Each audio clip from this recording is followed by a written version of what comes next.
I want to welcome everyone to the Strategic Farming Let's Talk Crop series again. We're actually here at the Minnesota Ag Expo in downtown Mankato, Minnesota. And so, Playing with Fire, we're live here on the trade show floor. We're going to attempt, I guess, today to talk a little bit about sustainable aviation fuels. It's a pretty interesting subject. And so we've got a few people recruited in to help talk, and then we've got other folks that we're going to bring into the program to talk about some of these practices. But with that, I want to introduce myself. So I'm Ryan Miller. I'm sitting here with Anna Cates. Anna is going to be one of our guests today. So I want to thank our sponsors first and foremost. So the University of Minnesota Extension, as well as the Minnesota Soybean Research and Promotion Council, as well as Minnesota Corn. Both of those folks are in attendance today with many of their delegates here at the Ag Expo. And so thanks for their sponsorship for this program. And we're going to be actually talking to the director of soybean here, Joe Smentek, a little bit later this morning. So first things first, we do want to introduce that topic again. So sustainable aviation fuels, and why is Anna sitting here with me? Well, a lot of what makes the crop sustainable is what she's going to focus on. So there are things called climate smart ag practices that play a role in carbon index scores. And so Anna is going to give us a little bit of an overview of that. And then our hope is to talk also about kind of the fuel industry aspect with Joe. Is then talk with other people that are involved with some of these climate smart ag practices. So things like cover crops, mentioned nitrification inhibitors, other soil health practices. Anyways, so that's going to be the goal, and we'll see how we do here this morning. So we are here live. If folks are headed down later, we'll be at the extension booth on the trade floor. But I'm going to turn the mic towards Anna so she can make some comments, and then we'll go back and forth and have a little discussion. So, Okay, thanks for having me. Please do put in the chat again if you can't hear me well. So, as Ryan said, I'm not the economist on this team to talk about the fuel markets or anything. I'm here because I'm a soil health expert and I think about how do we implement practices like reduced tillage and cover crops, and how much are those worth in terms of our carbon footprint or our overall environmental benefit in the system. So there's a few different ways that people are getting paid for these practices, right? And we might hear a little bit more about other specific programs from different guests during the program. I'm going to talk a little bit about how we calculate the carbon intensity of a given crop. And I'm actually going to look a little bit more on it from the corn ethanol side, because there's been some calculators released for that. And I think it's kind of interesting to play around with those and see what practices end up paying off, if you will. I will say there's a few steps, right? You implement a practice in the field. Maybe you go to strip till instead of full tillage corn. You might plant a cover crop before that corn crop. So that's one step. You're actually doing the practice. Another step is documenting that, and that the requirements for documentation might be different for different programs. Do you need to take a picture of the actual crop? Do you need someone to come out and certify that the cover crop was planted or that strip tillage was performed? You might need to show receipts for cover crop seed, or show some record from your tractor passes across the field. So the documentation is another step so that people know exactly what's happened in the field. They know exactly what they're paying for. And then the next step is sort of how much is that worth on the market, and how much it's worth is going to depend on the kind of calculators I'm going to show you now. So Ryan mentioned what he called a carbon index, a carbon intensity, or a CI score, is what's been proposed as a way to track the benefit from a given crop. And the carbon intensity is also something you might hear called a life cycle analysis. So how much energy does it take to produce the crop versus how much carbon is it putting in the ground? So carbon is the energy, right? So it's the energy used to produce the crop, but it's also the energy we're storing in the ground kind of for future use of the plants at any rate. All right, so I'm going to look at a couple of these calculators with you. One is from ethanol.org, and that is one that has been proposed essentially by Treasury. This is based on a model called GREET.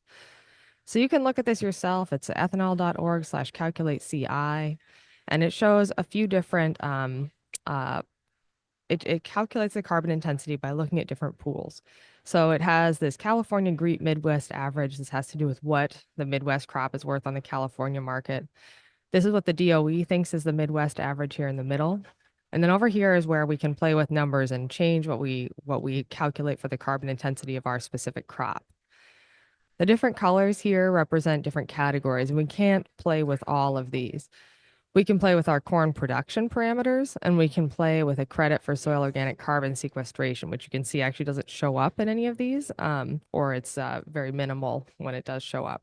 We can make that show up if we want to. The ethanol production, the co-product credits, that's not something that's going to come into this calculator, but it might be important on the ethanol plant side. So that may be something to talk, if you're selling corn for ethanol, it might be something to talk to your plant about. Okay, so here's some parameters. How much corn you're actually producing, that's going to be, part of it. That has to do with the efficiency, how much energy is going in per bushel produced. I'm not going to mess with that one.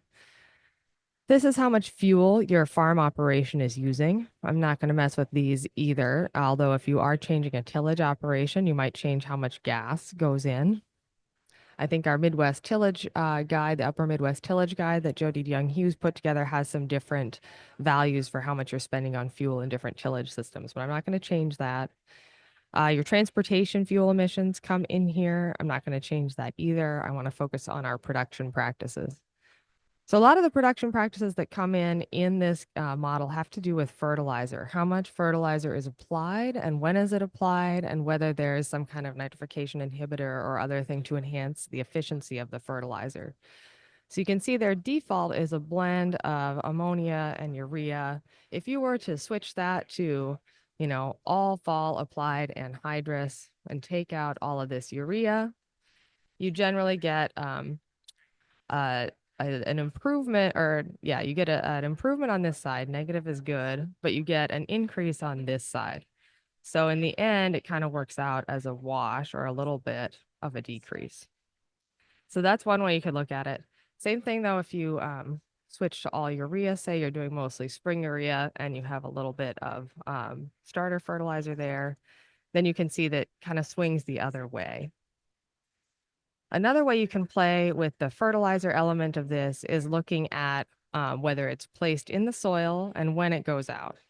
So this, I've got urea put down at planting and I've got it on the surface. Suppose you just change that to knifing it in, then you get a little benefit over here. Okay, so this is one calculator out there. I will say that one difficulty with this particular policy is that what calculator we're using continues to evolve. So there's another calculator I want to show you briefly, which is a lot easier. This one I downloaded from recent USDA guidance. It came out about, 5 or 6 days ago. So I haven't had time to play with it a lot. But it's a much simpler, I think more user-friendly calculator if you want to mess around with specific practices. So this one comes as a spreadsheet you could download, as I did from the USDA website. And what we have here, if you go to the top, you can select your crop to model, and you could do this with soybeans or other crops as well. You can pick a number of fields. And I did 4 fields in Blue Earth County where we're sitting, and I changed the different practices in the different fields so we could look at what happened in different fields. So I've got 2. These first 2 have no cover crop. These second 2 have a cover crop. The next choice you can make is on tillage. I have 3 of these as reduced tillage, and then none of the above is what you would choose if you have a full width tillage system.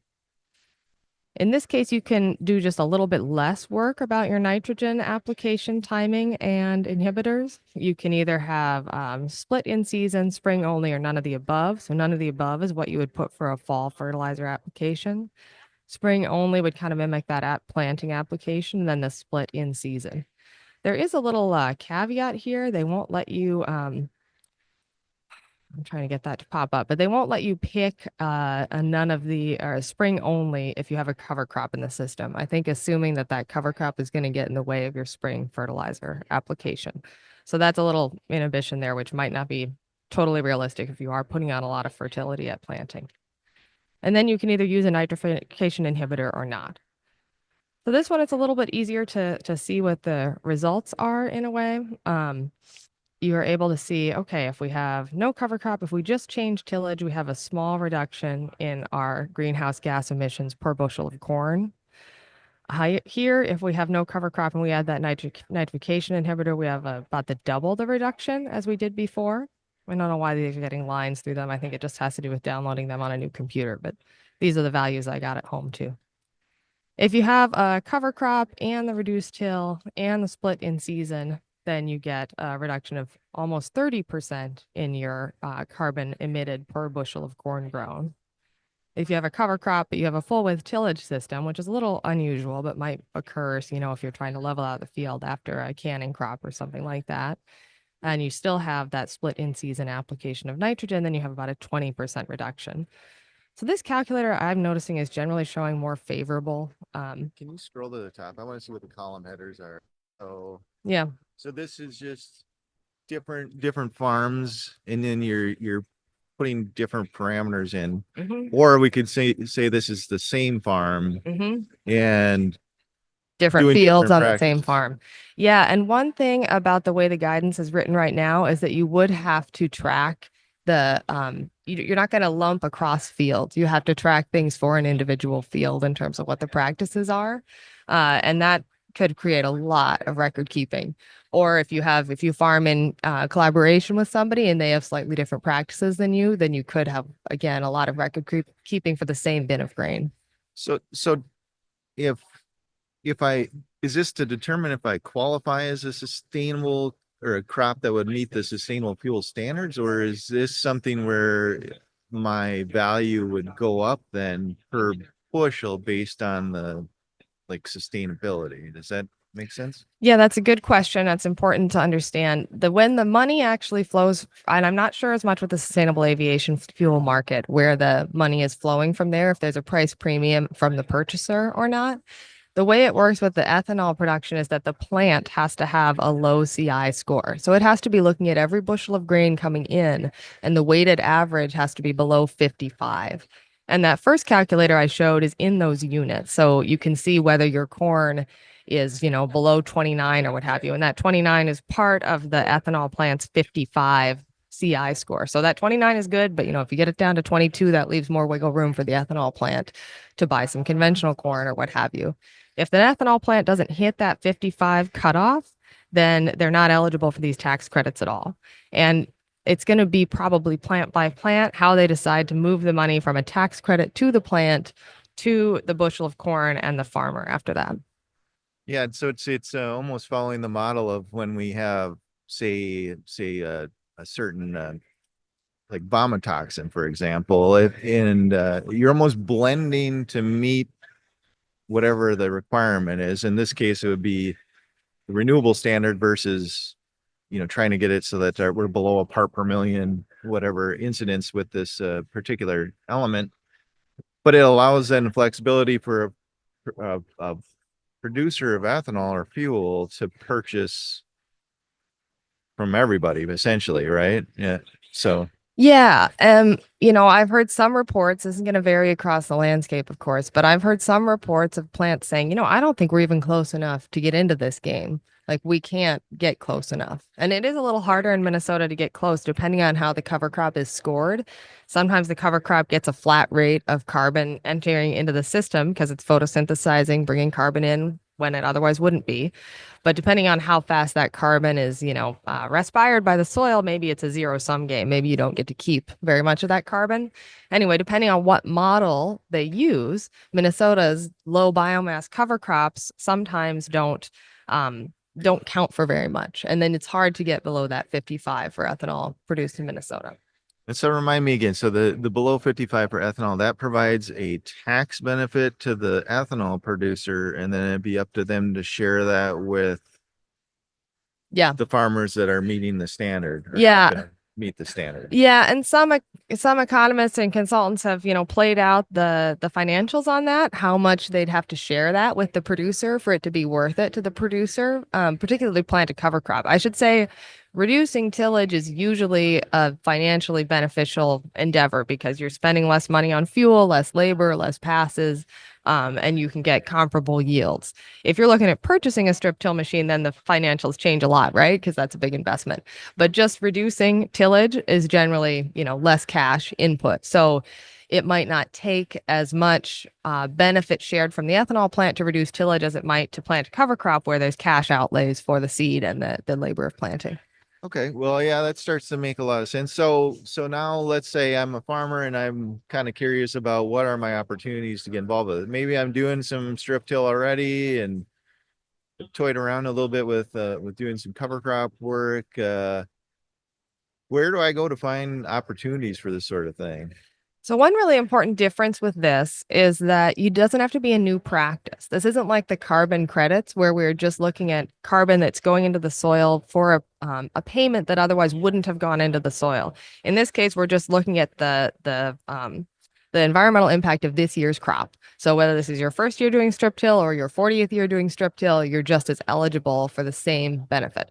So I just want to point that out because that kind of came up in your scenario. If you've been playing with strip till already, that doesn't disqualify you like it might for a carbon market payment where you're selling carbon that's going to be an offset for a company outside of the farming world, right?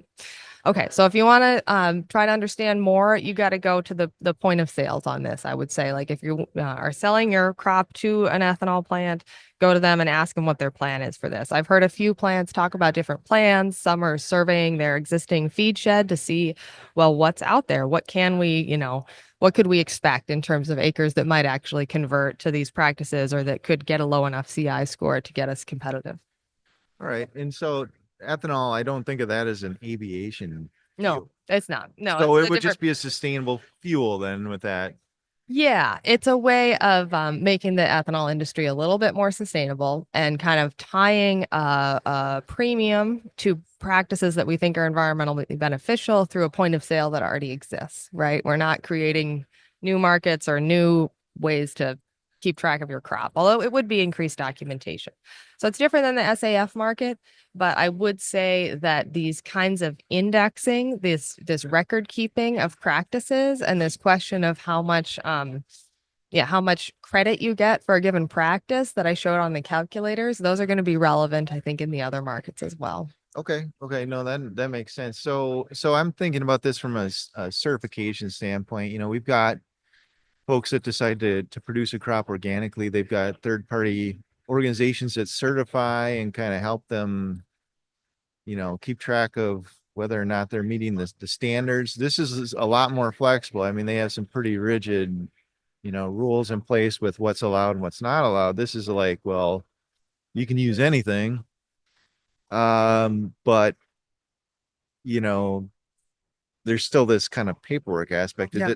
Are there people involved with or looking at trying to come up with like a third party certification program or something of that sort? Yeah, I'd say that's a big open question. And that's something we're still waiting for from the feds, really. This is a tax policy, so it has to come from the Department of Treasury or the IRA. The spreadsheet I showed was some USDA recommendations on it.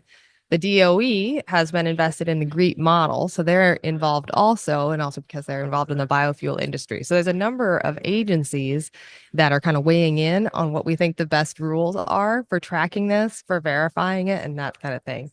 And I think they're probably learning something from the carbon market measurement verification world, but it's not exactly the same. Right. All right. So now let's talk about some of the kind of externalities of this. So if we start thinking about this, okay, this is a market opportunity now to do some of these practices. Your expertise is with the soil health aspect of things. So maybe take a few minutes and mention, some of these practices and how they might relate to these other goals that we have in Minnesota with, Yeah. some of these environmental quality things, water quality, soil health thing that everyone Yeah. talks about. So take a few minutes and maybe Yeah. talk about that. Yeah, sure. So these practices are good for the soil, mostly because they keep the soil in place and keep nutrients in place with that soil. So in Minnesota, a lot of our planning for environmental benefits from ag land has to do with water quality.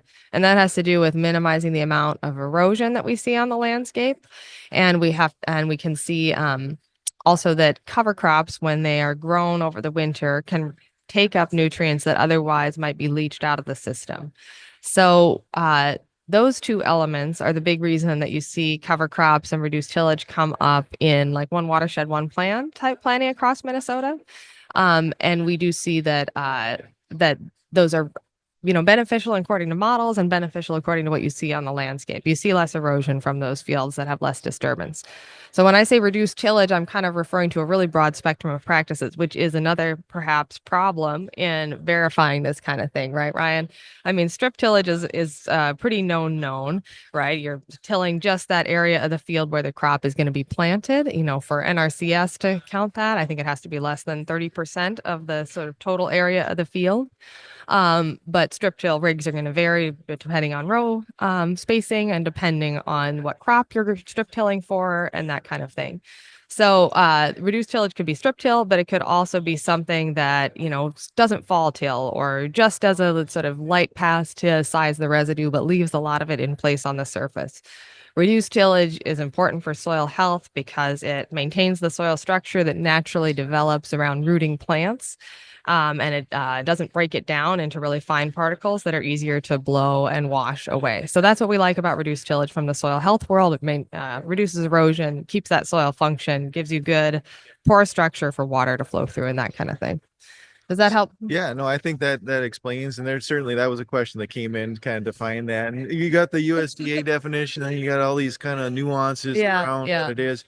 One thing that I'm kind of curious about whether this shows up in any of the modeling. So I worked with a handful of strip tillers over the years, and one thing that is fairly common is they have been able to reduce the number of tractors in their fleet. So they can cut the 4-wheel drive, high horsepower fall tillage tractor, or they might be fall strip tilling, but they don't have the full width.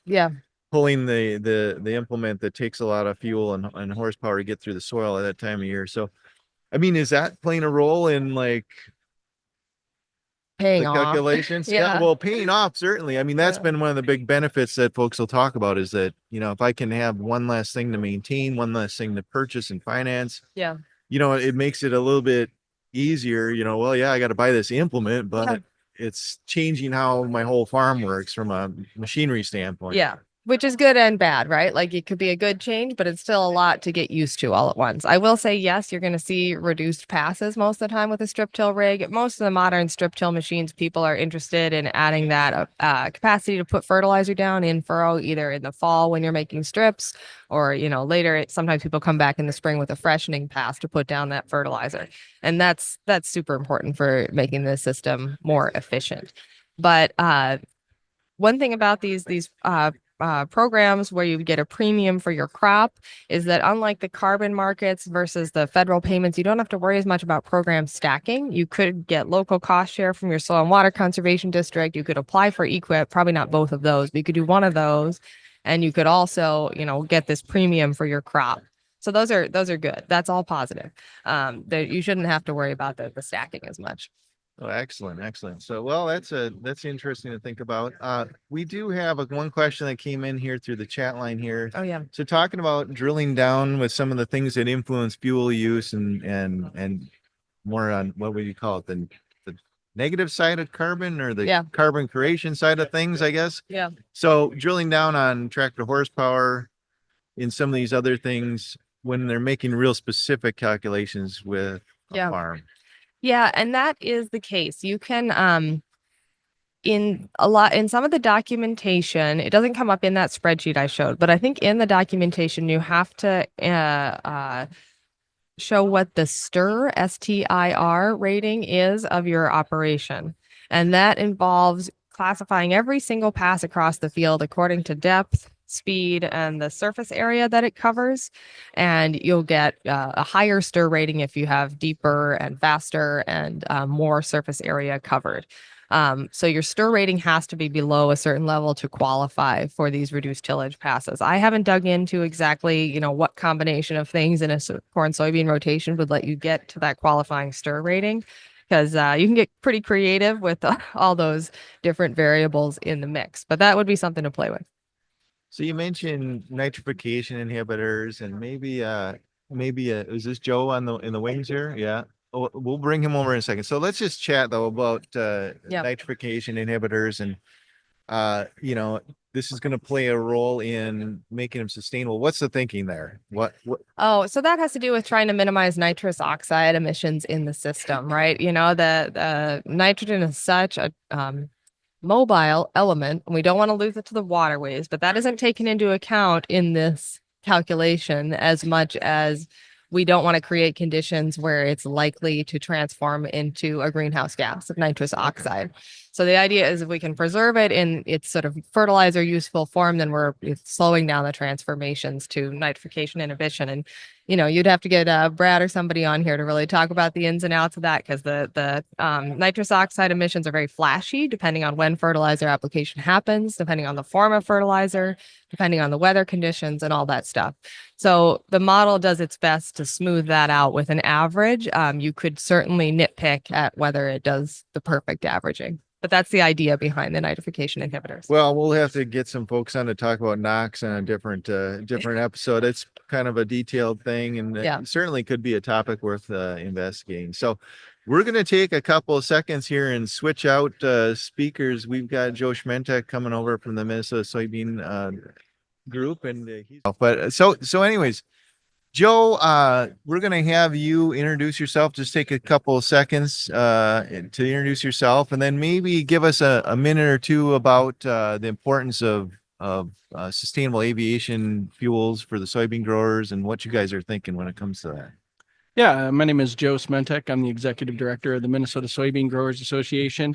And we've been really interested in watching the development of SAF and how that's come along, primarily because of the industry's interest in our oil. So really could have a lot of benefits for our soybean oil we're primarily crushing for meal.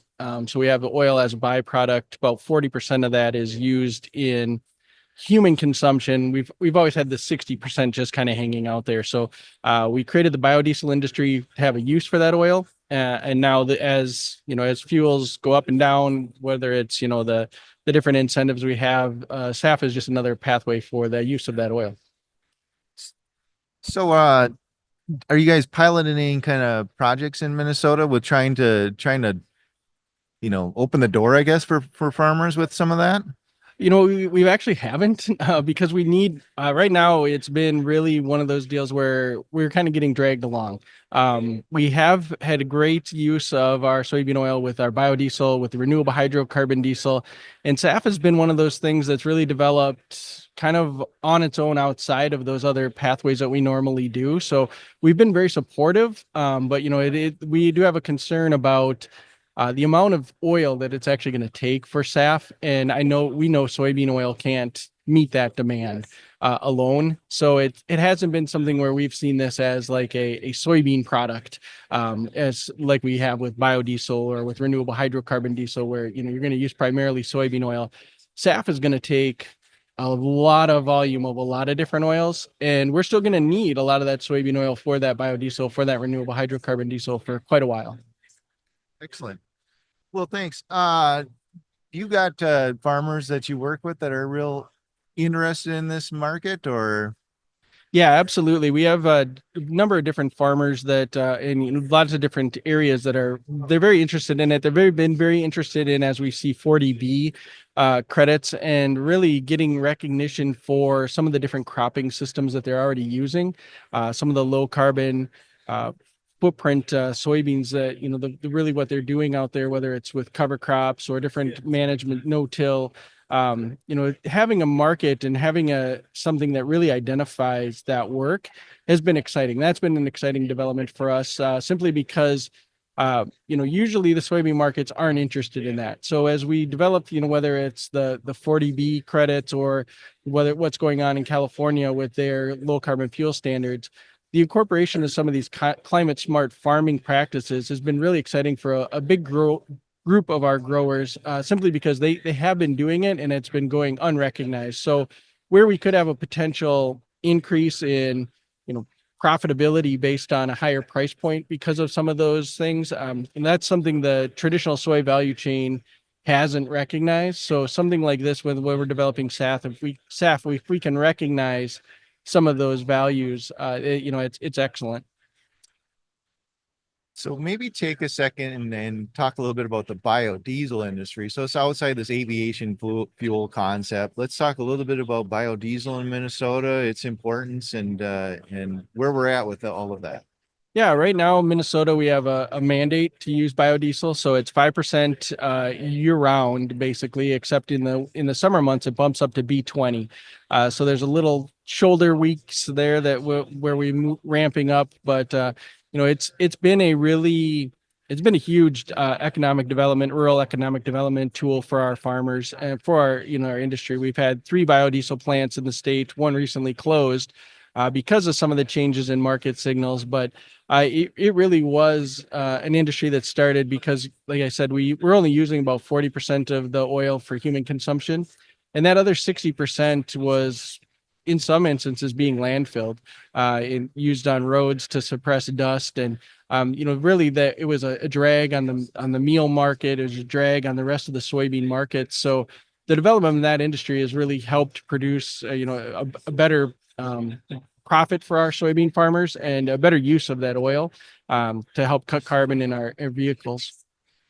I'm always curious about that, this kind of concept of kind of closing the loop. Like even, so we use a lot of diesel fuel on the farm and, trying to like, is there room to like make our own fuel source, right? Or the other things I always think about is like nitrogen fertilizer for corn. If you could use energy from the farm to produce the fertilizer you need to fertilize the crop, like there's quite a bit of opportunity there. I'm just curious if anyone's ever explored any of those potentials for, like homegrown fuel kind of, so to speak. Yeah. And that's, that's one of those things where it seems so, no, such a no brainer that it seems like it should have happened by now. But really, this has been one of the great developments of this SAF conversation. Some of these conversations is right now in Minnesota, we're using B20, like I said, in the summer. So we're planting with B20 and we're harvesting with B20. Yet none of the models, none of the carbon footprint stuff recognizes that carbon reduction from burning biodiesel. So even if you get to B100, the models don't recognize that. So, we've been limited in the past by the way the models look at this stuff. And some of these new ways of thinking have opened that up to actually, if we could get to, an 80-20 blend of renewable hydrocarbon diesel and biodiesel made out of used cooking oil, soybean oil, everything you have, you could really lower that carbon footprint of that diesel usage on the farm quite a bit. And as these things develop and people start looking for new ways to cut carbon, some of that's being recognized that has never been recognized in the past, which is very exciting. Yeah, well, hopefully, that's almost a legislative issue. Hopefully they kind of tune in on some of that with the opportunities that are out there that we're talking about. So yeah, and just really quickly, I just want to, thank the University of Minnesota for their continued work in the Forever Green with the pennycress and camelina. Some of the soybean research dollars started some of that a long time ago with Dr. Don Weiss, and glad to see that going. And when we talk about SAF, it's going to take ethanol, it's going to take soybean oil, it's going to take used cooking oil to meet that demand to cut that carbon that we need. So really exciting to see new products like the pennycress and camelina being developed at the University of Minnesota. Yeah, I think that's an important concept that you bring up, that we can't think about competing as much as like there's so much demand, so much need. It's like everyone's got to find their niche, and everything's probably going to need to be used. So. Absolutely. The liquid fuels market is too big of a market to fight. It's going to take everything to actually get the climate change goals we want and to, get the volumes we need. It's going to take everybody. All right. Well, thanks for bringing that up, and thanks for coming and sitting down and volunteering. Yeah, absolutely. Thank you. Yep. Take care. Well, Dave, I think I'm going to have you recruit over another guest. Okay. Yes, I'm here with Dan Kaufman, and Dan is a soil health specialist with the Conservation Tillage Information Center.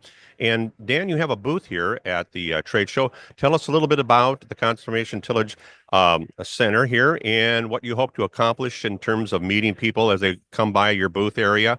And I think you have a number of industry partners and supporters as well. So you want to review some of those basics with us? Sure. Yeah. Thanks, Dave, for that nice intro. And yeah, I'm with the Conservation Technology Information Center. We're a 43-year-old nonprofit organization based out of West Lafayette, Indiana. And I work remotely from Minnesota, and I cover the whole state as a soil health specialist. And basically, our organization is administering a program called Farmers for Soil Health, which we're here exhibiting today at the booth at Minnesota Ag Expo. That program is a 20-state program. It provides financial and technical assistance for farmers to adopt cover crops.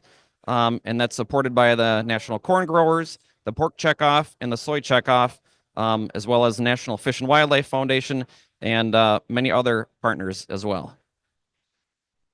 So I noticed a couple of minutes ago that you were talking with a couple of farmers that were walking by the booth in the area in there in that situation. What do you hope to contact them about and have them sign up, or just to create awareness?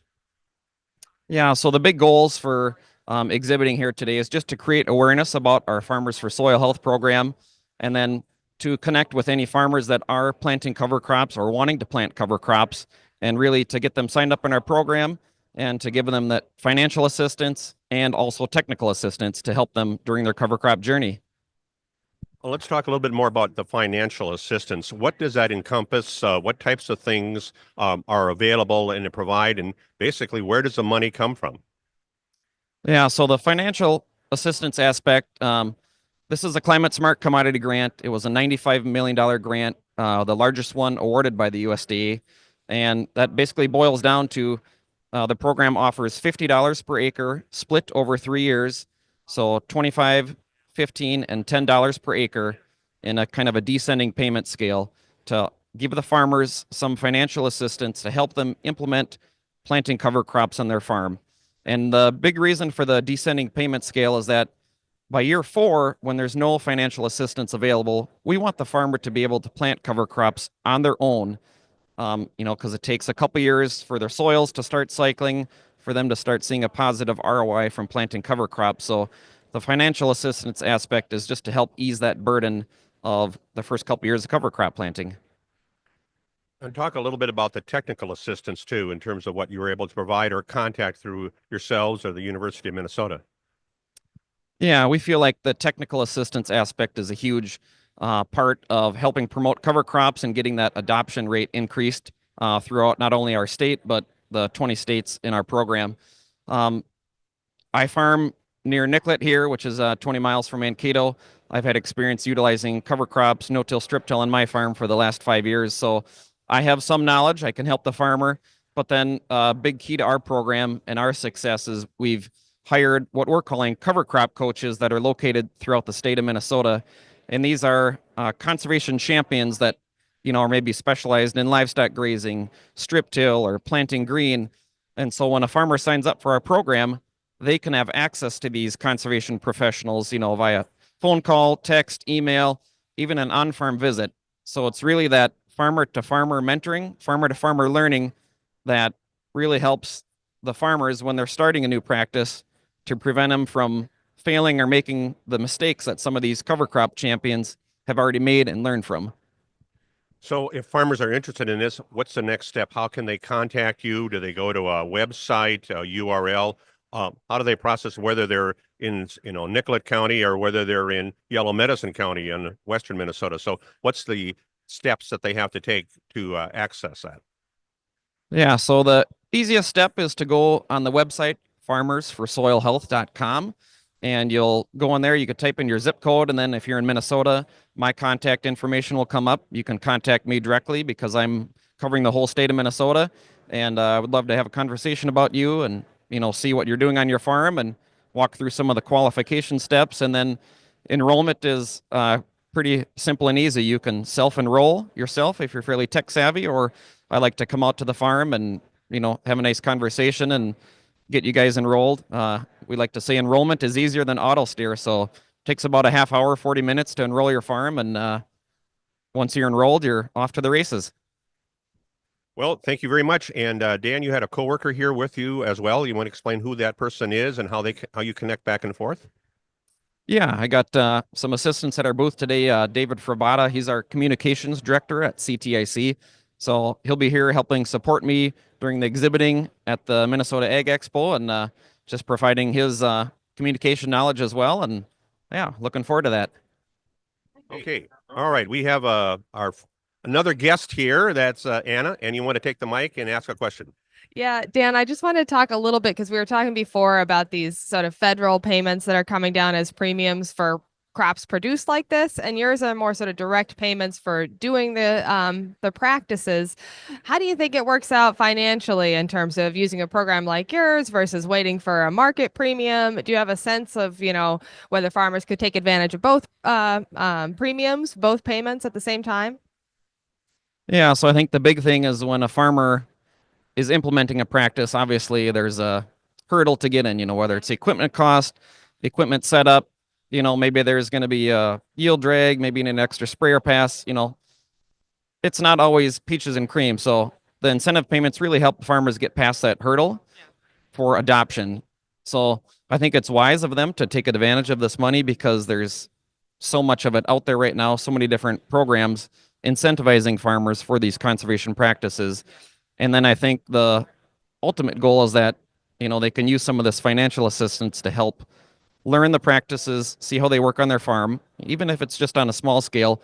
And then if and when some of these larger, commodity-based incentives come out, then they're going to be ready to run. Thank you. So that clarifies that you're really focused on that learning curve part of the process. And then in terms of long-term production, that they might get a premium for that, but you're really focused on the learning curve and helping people get good at a practice. Yeah. That makes sense. Thank you. Well, thank you, Anna. We have another guest yet. Ryan, we still have a couple of minutes left. And I brought in Warren Formo. And Warren is a well-known face here at the meetings over the number of years. And he's been involved with Discovery Farms and water quality issues in the state of Minnesota. And Warren, you were fortunate to be just 2 booths down, so I could easily find you and put there. I want to talk about a little bit about Discovery Farms, and what your advantage is in terms of being involved with that, and what you're hoping to provide in terms of information and educational outreach to the farmers of Minnesota. And you're also one of the instigators in terms of some of the fertility educational things that we're going to be doing in February here in terms of the nitrogen programming and phosphorus programming. But give us a little background about your organization and your involvement. Yeah, so our program administers the Discovery Farms program here in Minnesota, and really it's an extension of a lot of the work the university does, but all of our work is done on actual working farms across the state of Minnesota, all the way from southeast to northwest. And our purpose is to gather edge of field data to build nutrient and water budgets so we can tell that participating farmer how much nitrogen they lost in a season, for example. And we get down to the point where we can actually tell them what day it was lost, the way in our program. So a lot of it is about helping farmers better understand nutrient management, the losses they're experiencing, and things that they might do to correct those losses. And as you mentioned, we work with the University of Minnesota to do 2 annual educational conferences, which are built around our Discovery Farm data and also a lot of University of Minnesota, a lot of AFRIC funded data. And that's a farmer funded program based on fertilizer fees that largely goes to the University of Minnesota for nutrient related research. Great. And now talk a little bit about what's going to be coming up in the month of February here. Yeah, so our 2 annual conferences are going to be on February 4th here in Mankato. Will be our nitrogen-specific conference, and then on February 18th in St. Cloud will be our general nutrient management conference. And this year, that one will focus more on phosphorus management. They're open to farmers, to public, everyone. We encourage them to register in advance. There is a $20 fee for the event, but certified crop advisors can get CEUs for attending, and it's really an update on the latest research available in the nutrient management field. I mentioned also that these programs are both available in person as well as online, correct? You want to talk about that a little bit? Yeah, they are. And so on the day of the event, you can participate virtually or you can be there in person. And then we record them and make them available on our YouTube page. So if you actually go to YouTube and search for Minnesota Ag Water Resource Center, we have a page where you can find all of those past conferences. All right. Very good, Warren. Thank you for your time. We appreciate that. Okay, Ryan, I'm going to toss it back to you. And we're going to bring it back to you temporarily. And we did have one, Joe, when he was on, mentioned some of these kind of, I'll call them third crops, these newer things, concepts that are being developed, a lot of plant breeding work and things to look at different oil seeds. Yeah. And maybe if you want to make a few comments about some opportunities that might exist there. Sure. So, the long-term research sites, which a lot of it comes out of Iowa and also comes out of Wisconsin. The long-term research shows that having more than corn and soybean in your rotation is generally profitable. You break up disease cycles and you spread out your nutrient needs and that kind of thing, and you get much more stable and consistent and higher yields over time. So even if, something like wheat isn't profitable in the wheat year, it tends to pencil out over the long term to have a third crop. The newer ones people are talking about now are these oil seeds, these winter oil seeds like winter camelina and pennycress. They're on the radio this morning as potential sources for that sustainable aviation fuel. Those are a little different because you might potentially produce 3 crops in a 2-year period, essentially, because they're growing over the winter. So they could be even more of a source of revenue. I would say we're pretty far away from the agronomics being perfect on those. Maybe in 5 years or 10 years, this might be a really stable market for people to get into. The benefits are known to having that extra crop, but the agronomics of these specific crops isn't there. So still something like a small grain like oats or wheat or something like that could give you some of those long-term benefits if you want to experiment with getting a more diverse rotation before a brand new crop like camelina or pennycress are available. Well, excellent. Yeah, taking one of our existing third crops versus one of these that's trying to intensify agriculture with, getting more production out of every acre out every year, that kind of concept. So lower risk to get into that arena. I did think we had one question that came in here about this website. If maybe you could make a comment about this one. Is this something that farmers should look into if planting for cover crops the first time, or is that? I can't remember if you have to be on your very first year of cover crops for that. You'd have to go into the program and check. I'm not 100% sure. Okay, and we're talking about farmersforsoilhealth.com. So something we're checking out. It may not be available for folks that are have some experience with that whole arena. So yeah, I see another question about camelina and pennycress marketing as to where you could actually sell them. I think right now you'd have to have a contract with a specific company in order to sell them. So it'd be something you pre-contracted with a company. I believe Cargill has been buying them, but I'm not 100% sure. All right. Well, excellent. Well, thanks, Anna, for carrying the heavy weight this morning. First time ever going live from the Minnesota Ag Expo. We'll make it an annual event here, but pretty fun. No, it was fun. We figured out what we're doing, and do want to say thanks to the Minnesota Soybean Research and Promotion Council, as well as the Minnesota Corn Research and Promotion Council. They help sponsor these events. So again, thanks for attending today, and we'll talk to you next time.